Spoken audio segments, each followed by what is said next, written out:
All right, let's take a look at today's lesson. So today we're going to be looking at a particular kind of volume.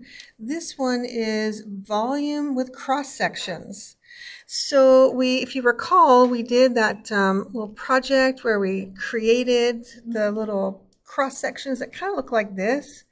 Where they were sitting up. Remember, y'all did the Play-Doh on the bottom, and then you stuck in the little squares on top. So this is the concept that we're going to be working with today.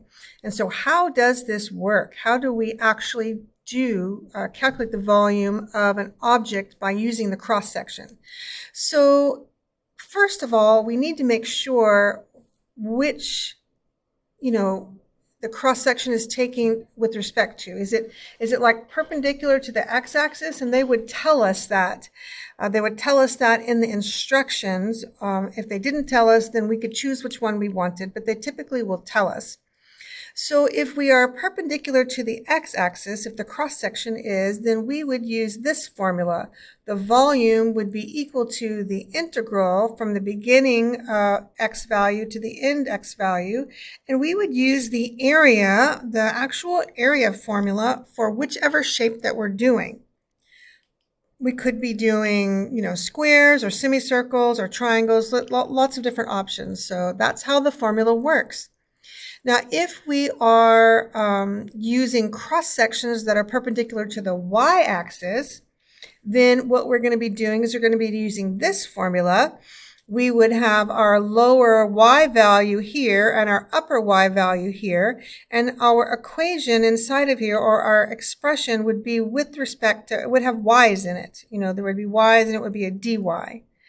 So that is one of the differences we need to take into account is, do we need to do this is it perpendicular to the x or perpendicular to the y?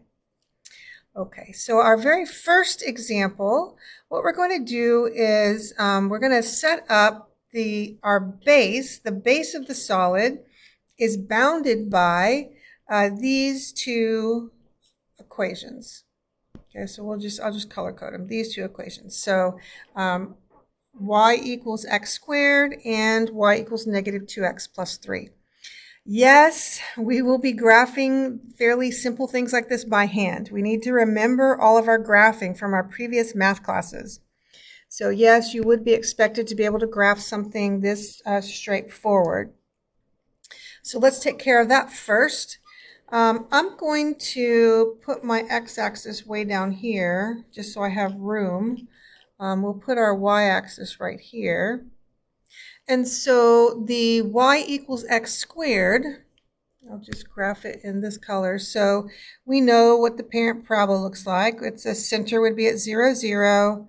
And then it'd be, over 1, up 1, over 2, up 4, 1, 2, 3, 4, 1, 2, 3, 4. And here is our parent parabola.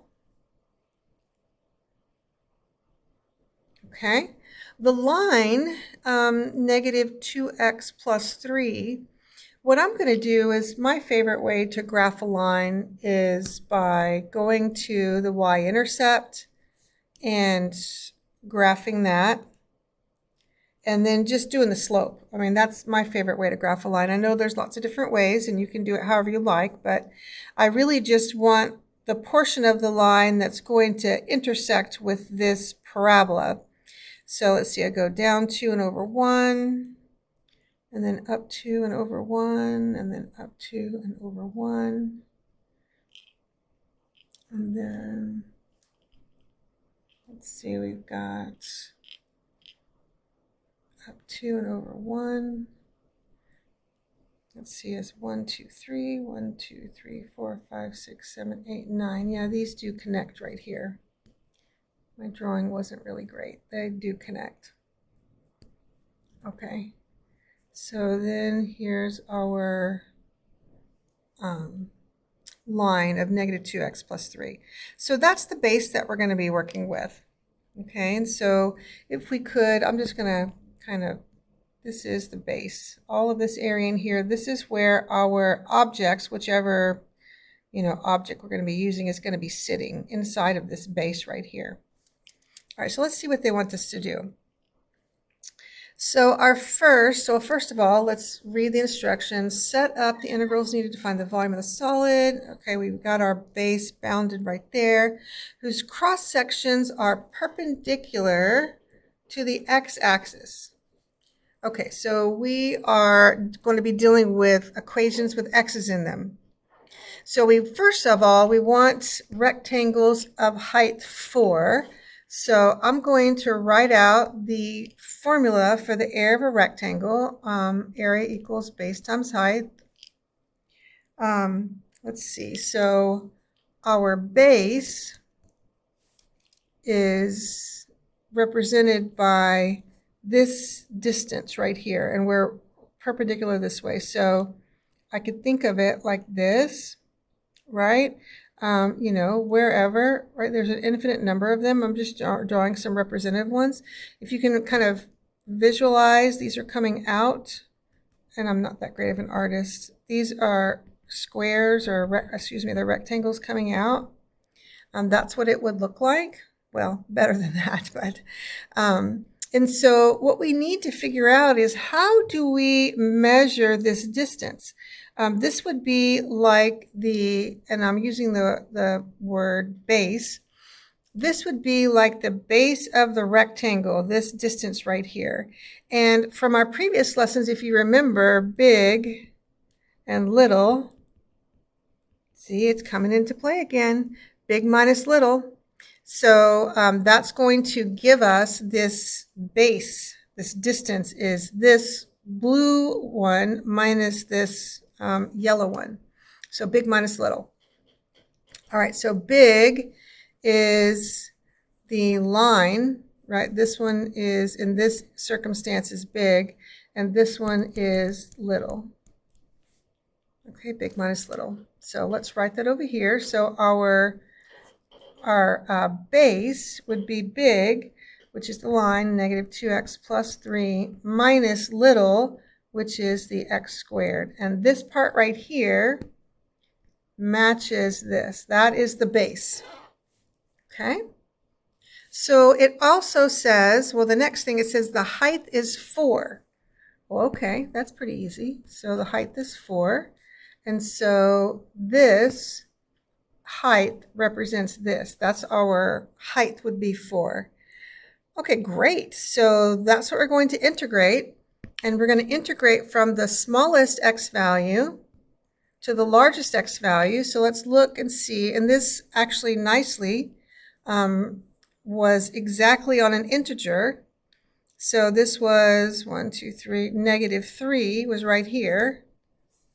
That was at negative 3, and this was at 1. Now, do you remember, if they didn't cross perfectly, what would we do?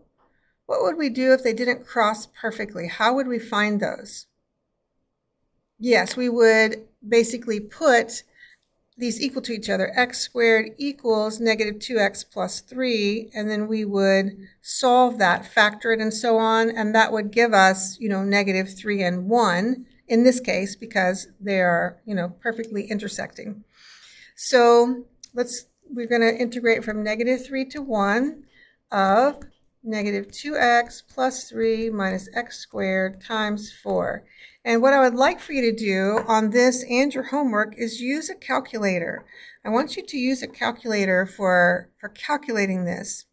So we would put this in our calculator, and it would give us 42.667. And we don't have units. If we did, it would be, this is volume, right? The volume is, if we did have units, it would be units cubed. I mean, we don't, so I don't have to write that, but just so we're clear that our units would be cubed. And that is our very first cross sections, volume by cross sections. Okay, so let's look at our next one. We're going to use the very same figure, the very same base, but this time we're going to do semicircles. All right, so let's write down the formula for the area of a semicircle, which would be 1/2 pi r squared. Okay, so that's our formula. All right, so let's see. So our radius, now let's think about this for a moment. I'm going to use a different color. So our radius would be like here, right? It would be halfway across. That's our radius. Our diameter would be the whole way across. But this is our radius. So what are we going to do? How are we going to find, basically an expression for our radius? We're going to take the whole thing, which would be like the diameter, big minus little, and then we're going to divide by 2, right? Isn't that how we've done that since geometry? If we want the radius and we have the diameter, we just divide that by 2. Well, that's what we're going to do here. When I am writing out what the radius is, I'm going to do big minus little, and I'm going to divide by 2. So let's do that. Okay, so area is 1/2 pi. So my radius is big minus little, so the big was negative 2x plus 3 minus little was x squared, and I'm going to divide that by 2. Again, why am I dividing this by 2? This can be very confusing to students because they say this 1/2 and they say this 1/2, and they're like, what? What are you doing? All right, so let's make sure we understand this 1/2 is part of the formula for a semicircle. That's what that 1/2 is. And this is squared. This 1/2, which truly is 1/4, is taking the diameter. So let's just make ourselves a note right here. This is the diameter. And we're taking the diameter and we're dividing it by 2. This will give us the radius. The dividing by 2 would give us the radius. Okay, are we okay? Okay, so that's how we would find this area formula that we're getting ready to integrate. All right, now just for fun, what would that look like? Okay, as y'all know, I'm not a great artist, so I'm just going to kind of sketch it. So like this is our base. So what we would have would be like semicircles coming out like this, which I think we did one like that as well. They would, the base of the semicircle or the diameter of the semicircle would be sitting right here on this base of the figure, and the semicircle would be coming up. So that's kind of how it would look. All right, so our integral is still going to be from -3 to 1 because, that's still the boundaries of this figure. And we're going to do 1/2 pi, and then we're going to do r squared, which is that -2x plus 3 minus x squared over 2 squared. And I would put it in the calculator exactly like this. I wouldn't try to do any kind of simplifying, nothing. Just put it in exactly like that. And when you do, you should get 13.404. All right, so how are we doing? Okay, we've got a couple more examples, just 2 more. So let's look at our next one. Let's see, so we need to set up the integrals needed to find the volume of the solid whose base is the area bounded by the circle, x squared plus y squared is 9, and whose cross sections are perpendicular to the x-axis, okay, and they are equilateral triangles. Okay, that's interesting. Now, when we're doing equilateral triangles, it's really quite helpful to know this special formula. This is a special formula for the area of an equilateral triangle. It's just a special one. Do you have to memorize it? No. I mean, if you don't memorize this, there's another way to do it. And I'll talk about that in a second. So if you memorize it, if you want to, you don't have to. This S stands for side. Right, S is the side of the triangle. So if you don't want to memorize that, then what you would have to do is you would have to do area equals 1/2 base times height. And you would have to figure out what the base and the height of the triangle are. That's the other option for you. All right, so we'll put that aside for a moment because we need to draw our figure and figure out what's going on. So we need a circle. X squared plus y squared is 9. If you remember about our work with circles from geometry, algebra 2, graphing circles, this stands for radius squared, right? So the radius is 3. So I'm going to have a circle Okay, you can stay there. With a radius 3. So 1, 2, 3.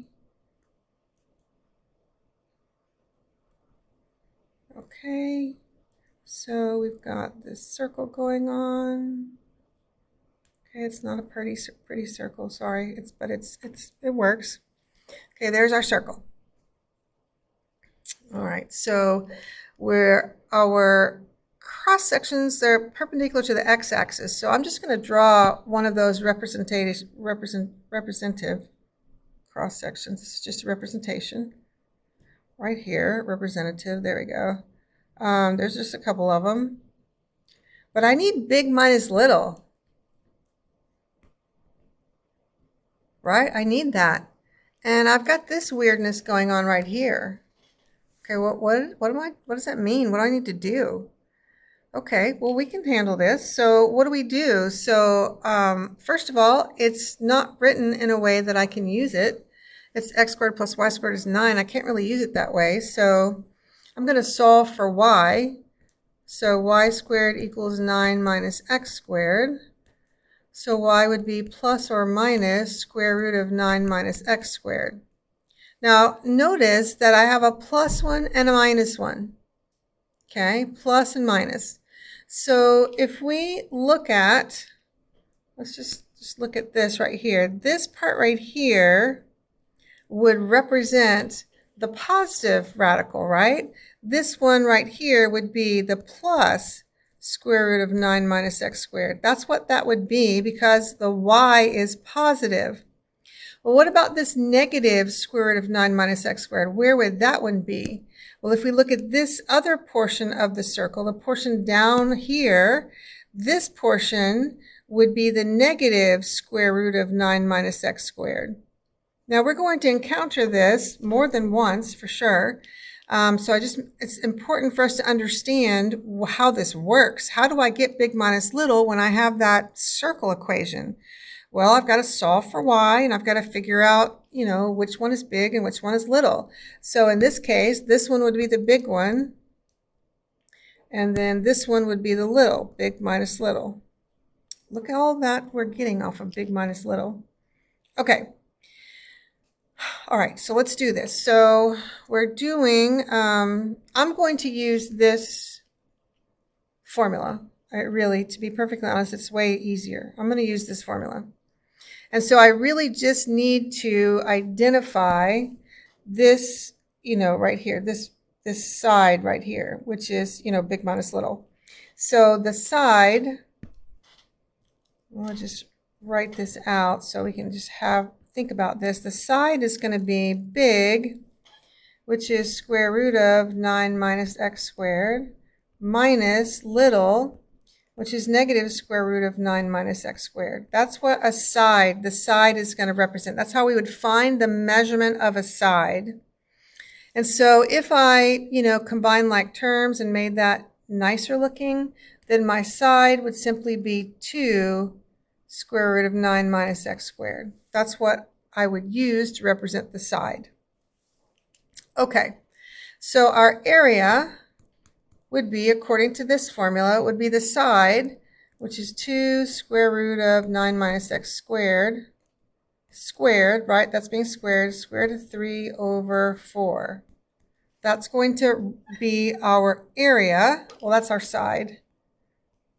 Instead of using this, I am using this. Okay, so this is the formula that I'm using. Instead of using half base times height. Half base times height, I would have to figure out the height, and that's not that much fun of that triangle. Could you do it? Yes, but it's not near as fun as knowing that formula. Okay, and if you're not sure how to do that, you can ask me at a different time. So let's take a look and let's set up our integral. So I'm going, my smallest x is negative 3 and my biggest x is 3. So I'm going to integrate from negative 3 to 3 of 2 square root of 9 minus x squared, squared, square root of 3 over 4 dx. I would put that in my calculator. That's what I would do. And that would give me 62.354. Before I leave this, I'm just for fun. I know y'all are like, oh, please, I really want to know, what if I don't want to memorize that area of equilateral triangle? How would I do this? I just want to give you a little bit of a glimpse on what that would require. So maybe you might decide you wanted to, memorize that formula. So here's my equilateral triangle right here. This bottom base is this 2 square root of 9 minus x squared. I mean, that's what that is. I would have, this is a 60, basically a 30, 60, 90 right triangle, right? I would have to use that ratio to figure out this height because it's, half base times height. And I would need to use my 30, 60, 90. Ooh, doesn't that sound fun to figure out that height? So that's the other way to do it, okay? And so if you remember, 30 degrees, 60 degrees, 90 degrees, remember that ratio? Yes, no, maybe? X root 3, 2x, right? Across from the 30-degree angle is this right here, is basically half of that. So root 9 minus x squared. And we'd have to, that's x. And we want across from the 60 degrees, so we'd have to multiply that by root 3. And crazy enough, we get this formula. Yeah. So there you go. That's fun. All right. So let's take a look at our very last one. Okay, so for this one, what do we have? We've got the base of a solid is bounded by y equals x squared, y equals 0, and x equals 2. For this solid, set up a cross-section perpendicular to the, y-axis. We're going crazy here. We're going y-axis. Oh, y'all are going to love this. And it's a square. Okay, set up the integral needed to find the volume, and then we just put in our calculator. All right, well, first of all, let's graph this y equals x squared, all that business first. So, okay, so here's my parabola. So y equals x squared, which we should be able to graph pretty much in our sleep almost. We've been graphing it for, I can't even count how many years. Okay, so let's see how much we need. We want y equals 0. Okay, so this one is the blue one. Y equals 0. I don't know, let's make that one green. Y equals 0. What would that be? That would be y equals 0 is down here. Okay, and x equals 2. Why don't we make that one pink? X equals 2. So x equals 2 is here. And we need to figure out which portion, which area is bounded by the blue and the green and the pink. Okay, all of them. And I hope you can see it's that part right there. So I guess we could highlight it. This part, if it would, highlight for me, that would be nice. Okay, whatever. So that one right there. There we go. Now we are perpendicular to, the y-axis. Oh my goodness.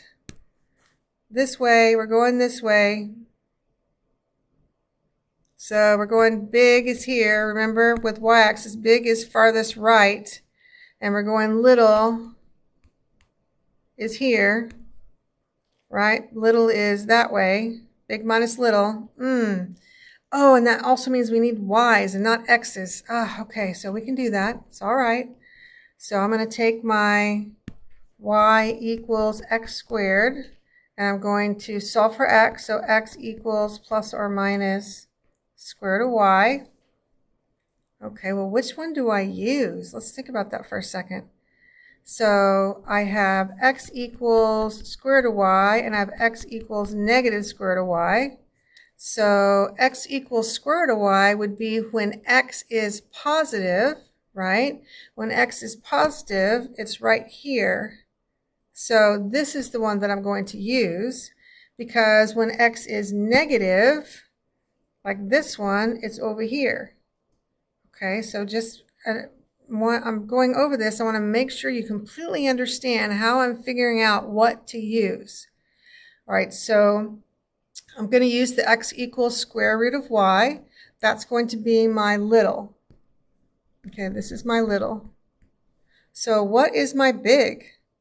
My big is x equals 2. This is my big. Okay, so the big is x equals 2. And the little is this one, x equals square root of y. Okay, yeah, we can do this, no problem. All right, so we're going to integrate. And what is this shape? It's a square. Okay, so the area, oh, that's lovely. Don't y'all love it when it just jumps around like that? It's like, oh, I don't want to be here anymore. Let's go over here. Okay, so the area of a square is side squared. That's the area. And so our side would be big minus little. Big is 2 minus little is the square root of y, and we're supposed to square it. Okay, that's my formula. All right, so we have side squared, so we're going to integrate 2 minus the square root of y squared. Now we need the small y and the big Y. Okay, our small y is 0, and it looks like our big Y is 1, 2, 3. It looks like it's 4. Now, if I'm not sure, what should I do? If I'm not sure, what should I do? I should set those equal to each other, right? So I would have the square root of y equals, what was that, 2. I'm setting the blue equation equal to this pink one. And so I square both sides, and I get y is, 4, which is what we thought anyway. So we were right. It's 0 to 4. And then I put this in my calculator because that's what I want y'all to do. As we're learning, it's easier to just put it in our calculator. We have plenty of time to do it by hand. So the volume of that particular solid would be 2.667. All right.